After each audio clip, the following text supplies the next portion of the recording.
చేస్తున్నటువంటి కాంగ్రెస్ ప్రభుత్వం 30 నెలలుగా పూర్తిగా రైతు వ్యతిరేక ప్రభుత్వంగా పరిపాలన చేస్తూ ఉంది. రైతులకు ఇచ్చినటువంటి ఏ ఒక్క వాగ్దానాన్ని కూడా నెరవేర్చకుండా కనీసం వ్యవసాయానికి విద్యుత్తును కూడా సక్రమంగా సరఫరా చేసే పరిస్థితిలో కనబడట్లేదు.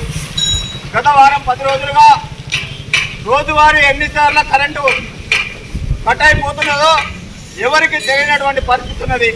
ఎవరు పట్టించుకునేటువంటి విద్యుత్ అధికారి కానీ ప్రభుత్వ ప్రజలు కానీ ఎవరు కూడా సాయంకాలం నుంచి రైతులకు న్యాయం చేద్దామనే ఆలోచన చేసే పరిస్థితులు లేదు. ఎన్నికల ముందు గొప్ప గొప్ప మాటలు చెప్పి గ్రామీణ ప్రాంత రైతుల ఓటు చేసుకొని అధికారంలోకి వచ్చినటువంటి కాంగ్రెస్ ప్రభుత్వం పూర్తిగా రైతాంగాన్ని నిర్లక్ష్యం చేసింది. పంట పండించుకోవడానికి కావాల్సినటువంటి ఎరువులు ఇచ్చే పరిస్థితి లేదు. పంట పండించుకోవడానికి వర్షాలు లేక కరువు బారిన పడినటువంటి రైతుల కోసం అక్కడ పారుతున్నటువంటి గోదావరి నీళ్లను కూడా ఇచ్చే పరిస్థితి లేదు. వర్షాలు సకాలంలో పడక కొండకెళ్ళి చూస్తున్నటువంటి రైతాంగానికి కరెంటులో కోతలు ఎక్కువ విధించడం వల్ల